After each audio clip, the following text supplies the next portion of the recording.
insya Allah bisa memberikan kita nuansa keimanan majelis yang sebenarnya kita butuhkan,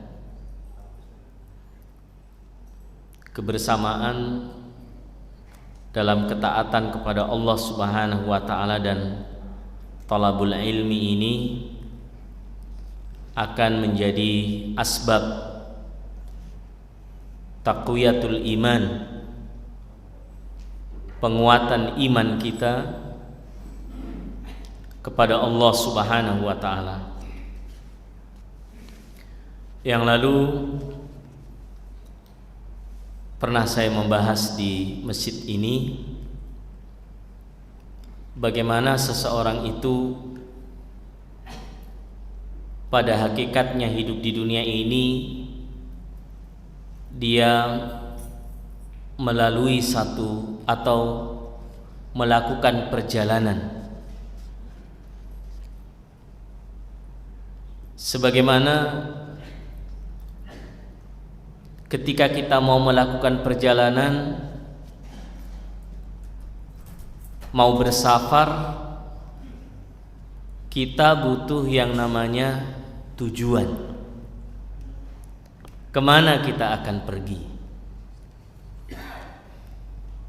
Dan tujuan itulah yang akan menjadi sebab keberangkatan kita dalam safar. Ini juga berlaku pada perjalanan menuju Allah Subhanahu wa taala. Kita hidup di dunia ini ingin bertemu dengan Allah Subhanahu wa taala. Karena sesungguhnya sesuatu yang sangat dirindukan oleh seorang mukmin adalah al-liqa al-a'la, bertemu dengan Allah Subhanahu wa taala. Kita bisa bayangkan kalau seseorang tiap hari ada yang memberi kita uang, ada yang memberi kita makanan, tiap hari datang kepada kita uang, makanan, nikmat-nikmat yang lain, pasti kita akan bertanya, siapa kira-kira yang memberi saya ini? Kemudian kita akan mengatakan pada diri kita, saya ingin sekali bertemu dengan orang ini yang setiap hari memberikan saya. Begitu juga seorang mukmin, ketika dia telah merasakan nikmat Allah Subhanahu wa taala yang tak terhingga sejak dia lahir sampai hari ini, yang terus nikmat itu mengalir, yang kata Allah Subhanahu wa taala mengatakan, wa in ta'uddu nikmatallahi la tuhsuha. Jika kalian akan menghitung nikmat Allah, niscaya kalian tidak akan dapat menghitungnya. Hal ini mengingatkan saya pada satu kisah dalam hadis disebutkan. Ketika Nabi SAW mengatakan, innahu la yanjua ahadukum bi amalihi. Sesungguhnya tidaklah salah seorang di antara kalian itu selamat di akhirat nanti kalau dengan amalnya. Dikisahkan dalam riwayat ketika ada seorang dari kalangan Bani Israel yang beribadah selama 500 tahun, kemudian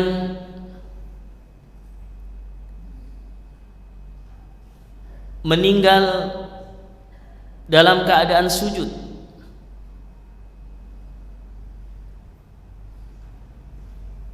bisa dikatakan tidak pernah berbuat dosa karena dia berada di atas gunung,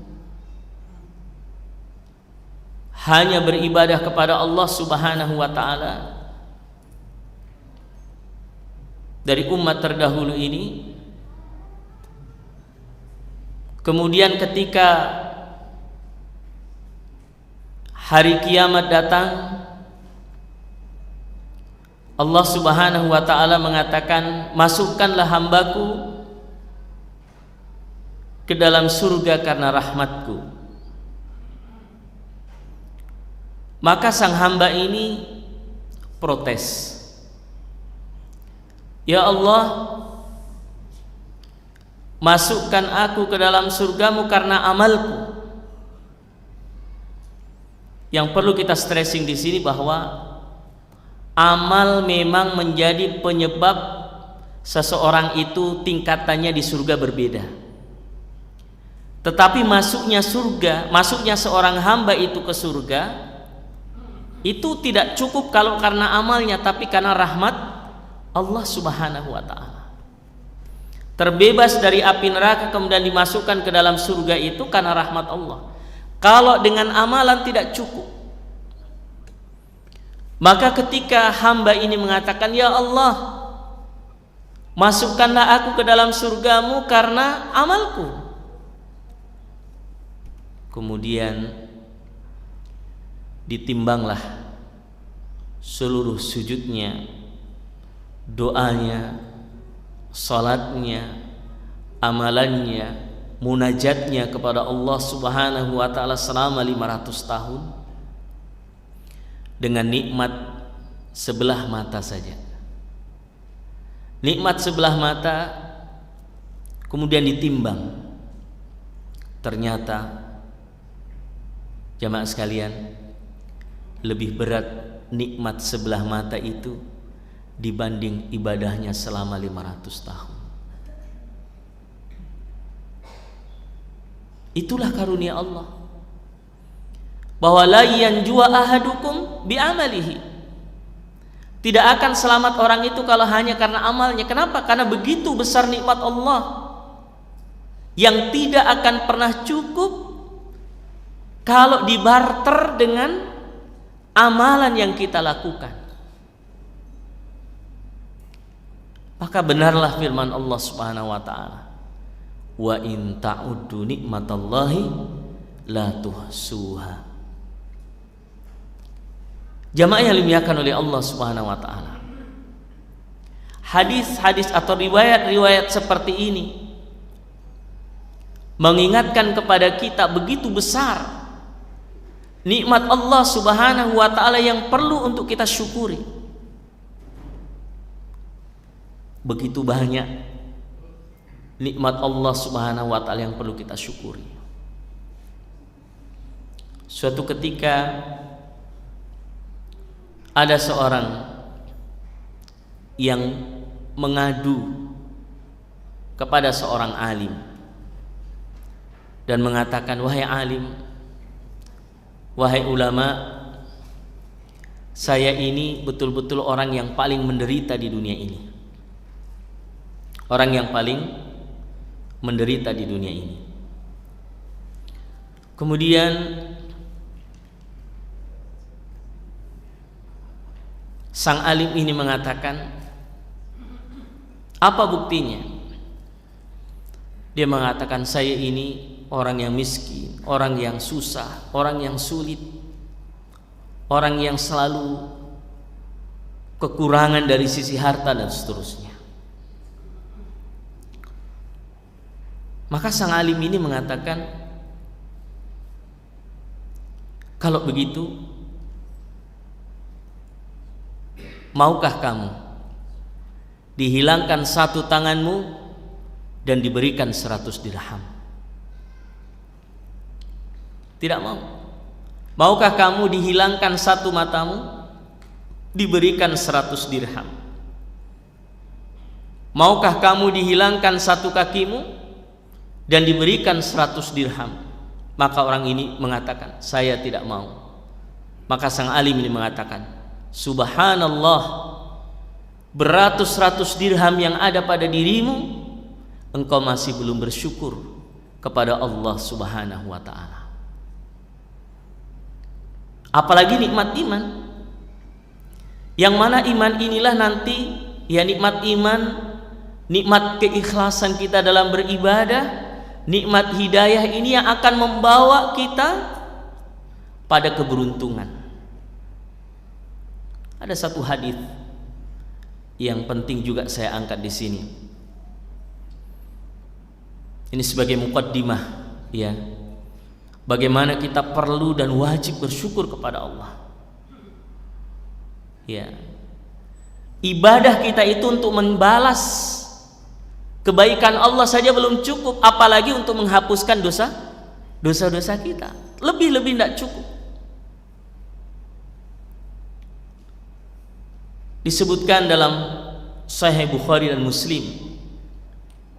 Saya kalau membaca hadis ini sedih dan ngeri, tapi ada juga harapan. Dalam hadis yang panjang tentang hari kiamat, disebutkan bahwa di hari kiamat nanti semua manusia itu akan disuruh mengikuti sesuatu yang dia sembah. Maka berkumpullah orang-orang Yahudi, ditanya, kemudian ya tiba-tiba terdengar suara, madza tantadirun, apa yang kalian tunggu? Apa yang kalian tunggu? Maka orang-orang Yahudi mengatakan, nantadiru rabbana, kami menunggu Tuhan kami.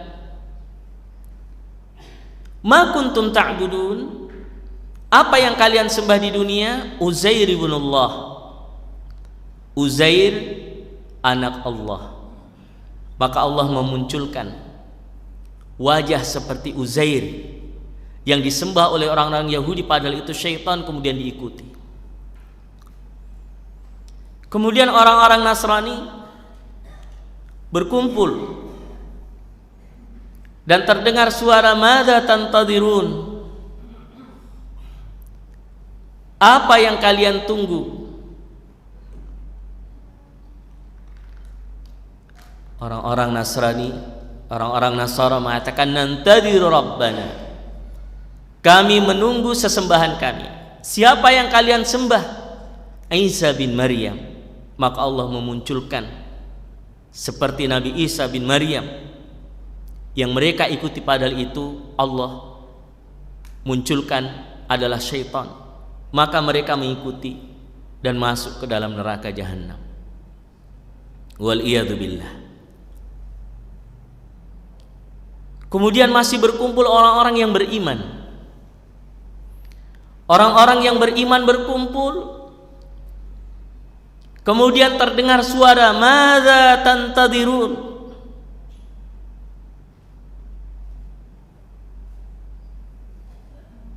apa yang kalian tunggu? Maka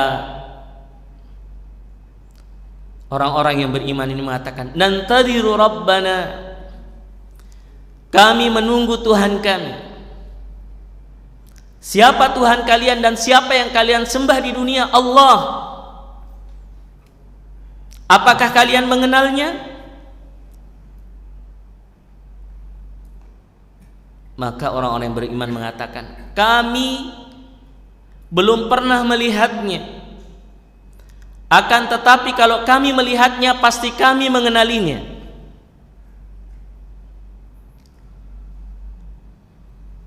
Kemudian Allah Subhanahu wa taala, ya suara itu terdengar, Allah Subhanahu wa taala mengatakan, "Ata'rifuna ayah?" Tahukah kalian bagaimana cara kalian mengenal Rabbmu? Cara kalian mengenal Allah Subhanahu wa taala?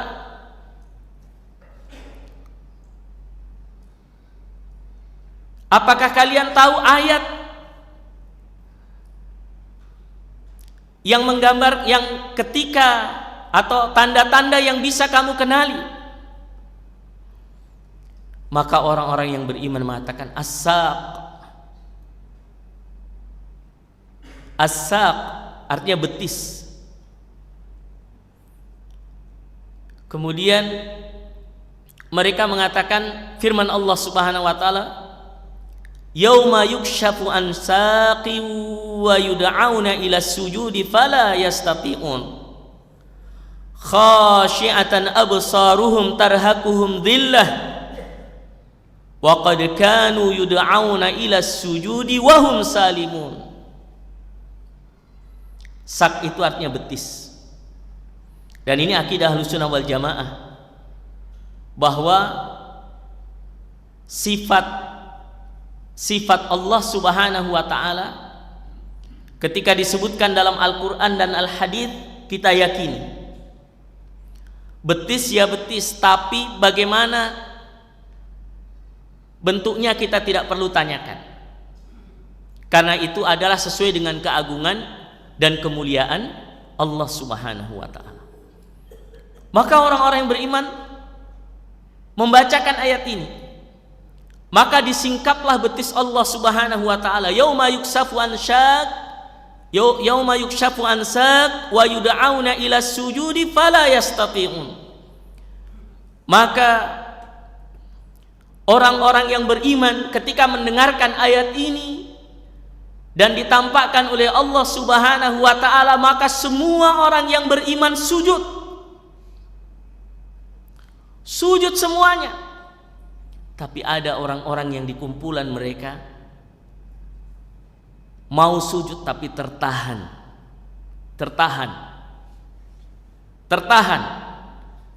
Biar mau dipaksa sujud, dia tidak bisa sujud.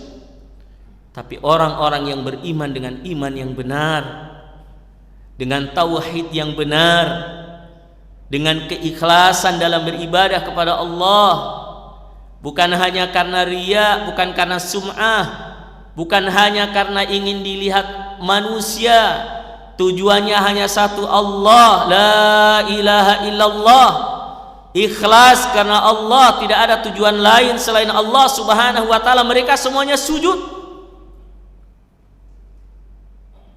Tapi ada orang-orang yang tidak mampu. Siapa mereka? Al-munafiqun. Jadi di antara orang-orang yang beriman itu semua menunggu Allah, begitu dibacakan ayat itu semuanya sujud. Maka ada orang-orang munafik yang tidak biasa sujud, tertahan seperti ruku saja, dia tidak mampu. Siapa mereka? Orang-orang munafik, orang-orang yang tidak ikhlas beribadah kepada Allah, orang-orang yang hanya mengharapkan pujian manusia, orang-orang yang dia beramal, salat, puasa, ibadah hanya mengharapkan pujian manusia, bukan untuk Allah Subhanahu wa taala. Yauma yukshafu an saq wa yud'auna ila sujud, ketika mereka diperintahkan untuk diajak untuk sujud, fala yastati'un, mereka tidak bisa sujud. Biar dia paksa mau sujud, tidak bisa. Karena yang dilihat oleh hatinya adalah Allah Subhanahu wa taala. Hatinya yang dilihat. Di dunia ini kita tidak tahu siapa orang munafik, siapa yang bukan orang munafik. Umar bin Khattab radhiyallahu an pernah bertanya kepada Hudzaifah bin Yaman yang memegang rahasia-rahasia Rasulullah sallallahu alaihi wasallam. Umar bin Khattab mengatakan, "Wahai Hudzaifah, apakah pernah Rasulullah SAW mengatakan bahwa saya ini orang munafik?" Maka Hudzaifah mengatakan, "Kalau kamu tidak, wahai Umar, tapi selain kamu saya tidak bisa menjamin." Khashi'atan absaruhum tarhaquhum dhillah wajah-wajah mereka takut, mata-mata mereka takut. Sama dengan ayat wujuhu yauma idin khasyi'ah. Wajah manusia pada saat itu khasyi'ah, tunduk, takut. Semuanya menundukkan pandangan, semuanya tidak berani mengangkat kepalanya. Semua manusia takut. Khasyi'atan absaruhum tarhaquhum dhillah.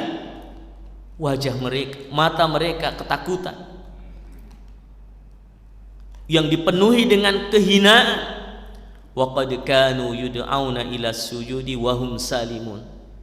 Di dunia ketika diajak sujud benar-benar mereka menyia-nyiakannya. Mereka, ya sudah kalian saja sujud dengan benar, saya tidak mau sujud. Maka mereka yang tidak bisa sujud ini dibawa ke neraka oleh malaikat. Kemudian orang-orang yang beriman semua dibawa untuk menuju surga Allah Subhanahu wa taala, tetapi melewati yang namanya sirat. Semuanya lewat. Disebutkan dalam riwayat, ada yang kencangnya melewati sirat itu seperti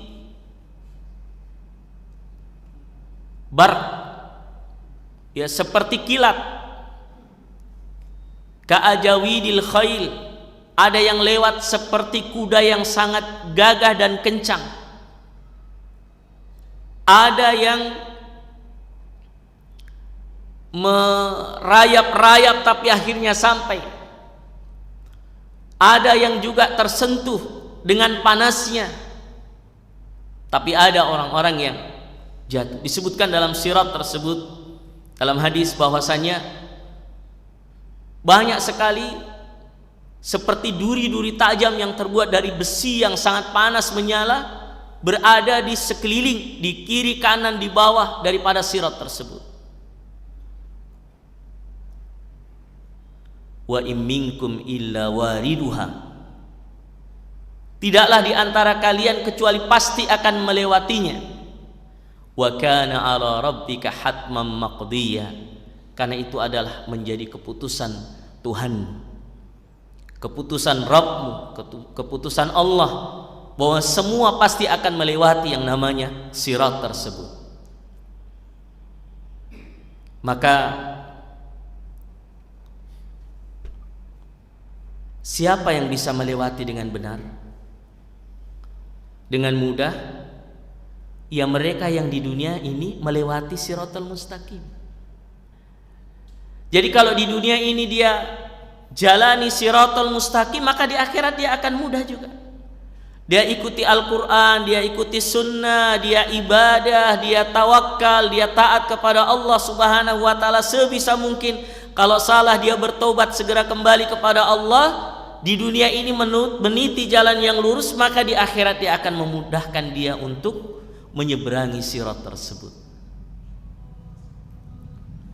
Yang luar biasa, ketika ahlul jannah sudah masuk surga, kemudian ahlul nar masuk ke dalam neraka, dan Allah Subhanahu wa ta'ala memberikan syafaat-syafaat, ya, orang-orang yang beriman memberikan syafaat, para nabi memberikan syafaat, Rasulullah memberikan syafaat. Lalu Allah Subhanahu wa ta'ala mengatakan, ambil semua orang-orang yang ada bekas wudunya. Ada bekas wudunya.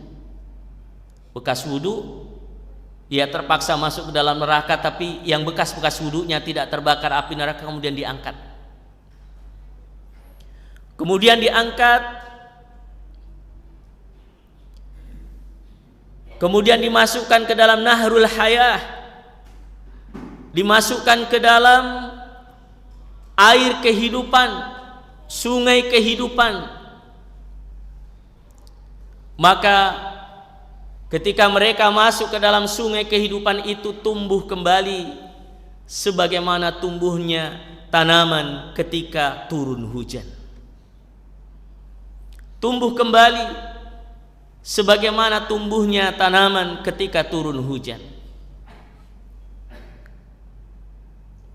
Kemudian dimasukkan ke dalam surga. Terdengar lagi Allah Subhanahu wa taala mengatakan, ambillah dari hamba-hambaku yang tidak menyekutukan Allah Subhanahu wa taala, ma'amila amalan qat, yang mungkin tidak beramal tapi tidak menyekutukan Allah dan masih ada iman meskipun sedikit. Diangkatlah satu rombongan dari neraka, kemudian dimasukkan ke dalam sungai kehidupan. Kemudian mereka tumbuh yang tadinya hitam karena kobaran api neraka. Na'udzubillahi min dzalik. Maka mereka tumbuh seperti tumbuhnya tanaman ketika turun hujan. Mereka hidup dan dimasukkan ke dalam surga oleh Allah Subhanahu wa taala. Lalu Allah mengatakan, coba cari lagi. Masih adakah di antara mereka? Dicari-cari oleh malaikat, kemudian dapat satu orang. Kemudian satu orang ini dibawa, dibersihkan ke air kehidupan, sungai kehidupan, Nahrul Haya. Kemudian dia diletakkan antara surga dan neraka, tapi wajahnya masih menghadap ke neraka. Dia sudah diselamatkan. Kemudian sang hamba ini mengatakan, ya Allah, Engkau telah selamatkan aku dari api neraka, tapi aku tidak sanggup merasakan, masih terasa panasnya api neraka karena wajahku masih menghadap ke neraka tersebut. Maka masukkanlah aku, atau tempatkanlah aku di pintu surga. Maka Allah mengatakan, apakah engkau akan meminta lagi kalau saya sudah bawa kamu ke dalam pintu surga? Maka sang hamba mengatakan, tidak ya Allah, saya tidak meminta lagi. Diangkatlah hamba ini di depan pintu surga. Kemudian Allah Subhanahu wa taala memperlihatkan, Allah Subhanahu wa taala memperlihatkan surga yang paling rendah.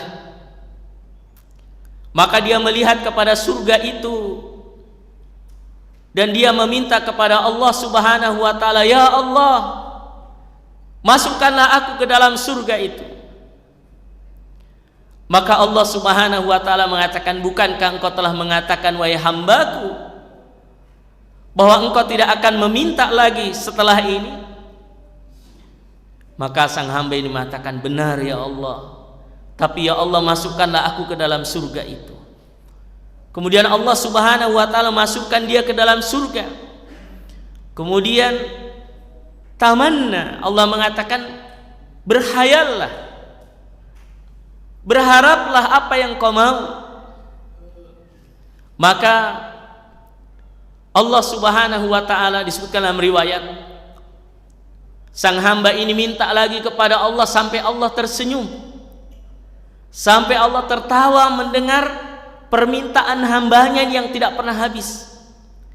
Tapi karena Allah Subhanahu wa taala maha luas rahmatnya, Allah Subhanahu wa taala sangat sayang kepada hambanya, maka Allah mengatakan, tamanna, mintalah lagi apa yang kau inginkan. Maka dia menghayalkan kenikmatan-kenikmatan itu dan Allah memberikannya. Kemudian mintalah lagi, aku akan tambahkan 10 kali lipat dari apa yang bisa kau khayalkan. Allahu Akbar. Ternyata ini adalah orang yang paling terakhir masuk surga. Subhanallah. Orang yang paling terakhir saja masuk surga seperti ini. Bagaimana orang yang pertama masuk surga? jannatun tajri min tahtihal anhar. Inilah tujuan kita. Perjalanan yang kita lakukan adalah bagaimana kita bertemu dengan Allah. Faman kana siapa yang ingin atau yakin bertemu dengan Allah Subhanahu wa taala, maka hendaknya dia beramal soleh. Dan siapa yang rindu bertemu dengan Allah, maka Allah rindu bertemu dengan dia. Siapa yang ingin bertemu atau rindu dengan Allah, maka Allah juga rindu bertemu dengan dia. Dan siapa yang tidak rindu bertemu dengan Allah, maka Allah tidak rindu juga bertemu dengan dia. Makanya luar biasa hadis ini yang saya kalau ingat luar biasa memberi semangat kepada kita. Bagaimana orang yang paling terakhir masuk surga, seperti semua karunia dan nikmat dari Allah Subhanahu wa ta'ala. La yanjua ahadukum bi'amalihi. Tidak akan selamat kalau kita mau mencukupkan amalan kita ini untuk membalas semua nikmat Allah. Coba bayangkan, membalas nikmat saja tidak cukup, bagaimana menjadi penghapus dosa? Memang dalam hadis, fa'ad bi'is sayyi'atal hasanata tamhuha. Ikutilah perbuatan yang buruk itu dengan perbuatan yang baik, niscaya akan membersihkannya. Tamhuha, niscaya akan membersihkannya. Tetapi bagaimana amalan ini bisa membersihkan, sedangkan untuk bersyukur kepada Allah saja, membalas nikmat Allah tidak cukup. Makanya Allah Subhanahu wa ta'ala hanya minta kepada kita. Allah tidak diminta dibalas semua nikmat itu dengan yang setimpal, tidak. Wa rahmati wasi'at kulla syai'. Rahmat Allah itu sangat luas. Allah tidak meminta kita untuk membalas semua nikmat itu, tidak. Allah hanya minta kepada kita menjadi hamba yang pandai bersyukur.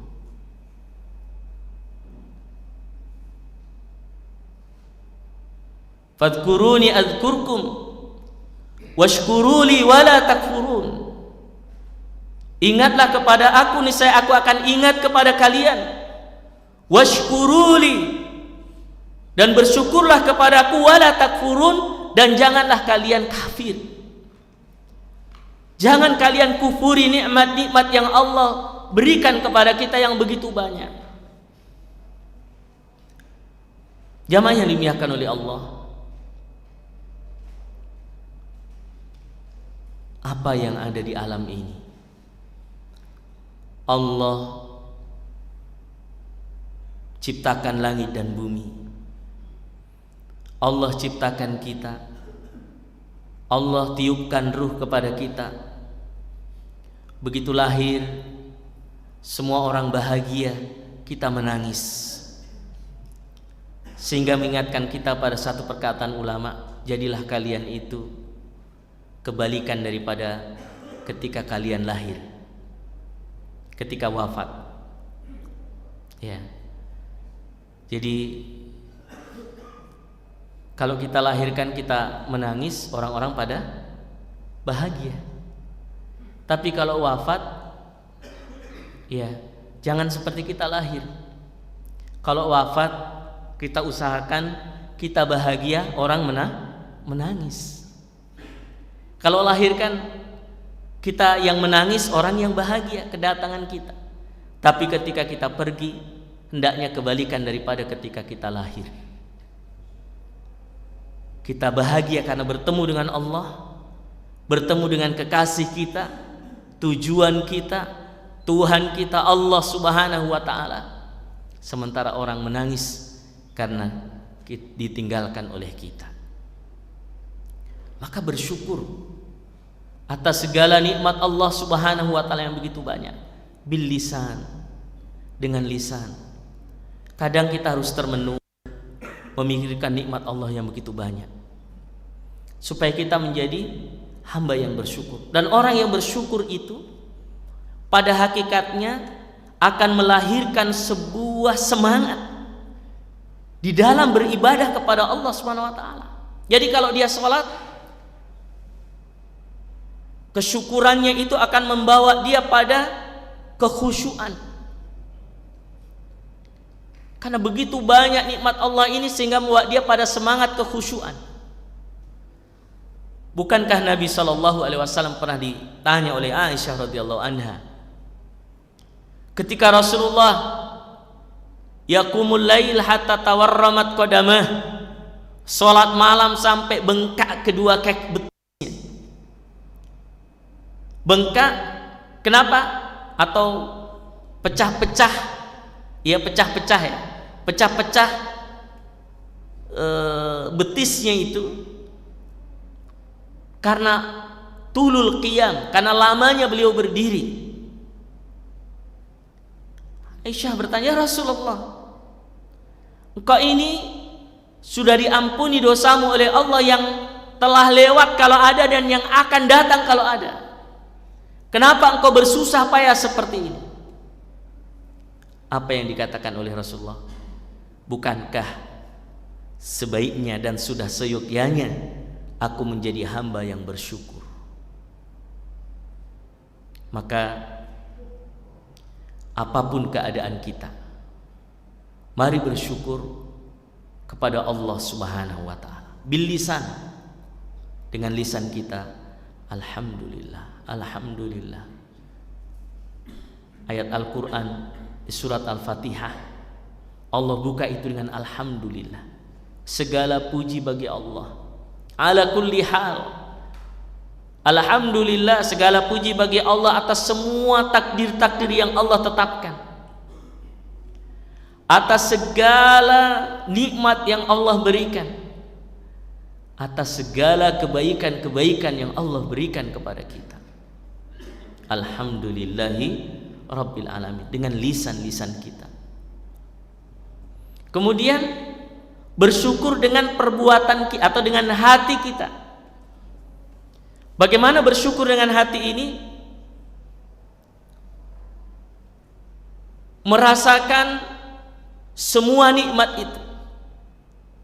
Kemudian dalam hati kita ini terasa gimana ya? Tentram gitu dengan nikmat-nikmat itu. Lisan kita mengucapkan alhamdulillah. Hati kita merasa tenang, nyaman dengan ucapan itu, dengan kepasrahan, dengan seluruh apa yang ada di dalam jiwa kita ini sebagai bentuk pujian kepada Allah Subhanahu wa taala. Kemudian bersyukur dengan al-jawarih, bersyukur dengan anggota tubuh kita. Bersyukur dengan anggota tubuh kita. Salat sebagai bentuk syukur, tidak pernah malas dia. Salat bismillah. Dia mau mensyukuri nikmat itu. Sehat, dia syukuri. Apalagi 3 nikmat sebenarnya yang harus kita betul-betul pelihara. 1, nikmat iman. Ini harus kita pelihara. Karena syukur itu dia akan memberi 2 manfaat. Orang yang bersyukur itu akan mendapatkan 2 manfaat. Manfaat yang pertama, nikmat itu akan terjaga. Nikmat yang sekarang ada pada dirinya itu terjaga. Yang kedua, syukur itu akan menarik nikmat-nikmat yang lain. Makanya Allah katakan bagaimana? Lain syakartum, jikalau kalian pandai bersyukur, jikalau kalian bersyukur, la azidannakum, niscaya akan aku tambah kepada kalian nikmat itu. Jadi agar Allah tambah nikmat itu syukur. Wa in kafartum, kalau kalian kufur, inna adabi lasyadid, sesungguhnya siksaku sangat pedih. Jadi kalau kufur nikmat itu 2, nikmatnya hilang dan nikmat yang akan baru tidak jadi datang. Sebagaimana kalau kita bersyukur, nikmat itu akan berada pada dirinya dan nikmat yang baru akan datang. I'malu ala Dawud syukra. Bekerjalah wahai keluarga Daud, ala Dawud, wahai keluarga Daud, beribadahlah, bekerjalah, taatlah, syukra, sebagai bentuk syukur kepada Allah Subhanahu wa taala. Maka sebenarnya syukur ini sangat terkait dengan kesabaran, tapi nanti insya Allah kita akan bahas secara khusus itu. Tapi poinnya, kalau kita melihat daripada hadis Nabi Sallallahu Alaihi Wasallam, memang syukur dan sabar ini, kita spill sedikit tentang sabar. Syukur dan sabar ini sebenarnya adalah yang pertama dan yang terakhir. Artinya apa? Orang harus pandai bersyukur dan pandai bersabar. Sehingga para ulama kita membahas mana yang lebih utama, syukur atau sabar, dan seterusnya. Tapi poin di sini, dua sifat ini kalau ada pada jiwa kita, ada pada qalbu kita, maka dua sifat ini akan membawa manusia pada keselamatan. Karena hidup di dunia ini hanya ada dua saja, senang atau susah. Hidup di akhirat nanti juga hanya dua saja, senang atau susah, surga atau neraka. Di dunia juga begitu, senang atau susah. Dan senang atau susah ini hanya bisa diatasi kalau kita memiliki syukur dan sabar. Dan tidak bisa syukur dan sabar ini kecuali orang yang beriman. Makanya Allah mengatakan, ajaban li amril mu'min. Sungguh menakjubkan urusannya orang yang beriman. Inna amrahu kullahu khair. Segala urusannya itu baik. Kenapa dia bisa baik? Dan hidup di dunia ini hanya dua ini. Makanya kalau ada orang stres, orang pelajari saja dua hal ini, syukur dan sabar. Syukur itu dengan melihat orang yang ada di bawah kita. Syukur itu akan semakin tumbuh kalau kita melihat orang yang di bawah kita dalam urusan dunia. Ya, dalam urusan dunia. Kalau dalam urusan akhirat harus melihat orang yang lebih baik daripada diri kita. Maka sabar dan syukur ini bekal yang luar biasa, ilmu yang luar biasa, senjata yang luar biasa yang tidak terpisahkan, bagaikan dua mata pedang kiri dan kanan, dua mata uang kiri dan kanan. Dia akan berjalan sejajar. Ketika dia berjalan dengan baik, maka orang yang beriman akan baik. Nabi mengatakan, ajaban li amril mu'min. Sungguh menakjubkan urusannya orang yang beriman. Inna amrahu kullahu khair.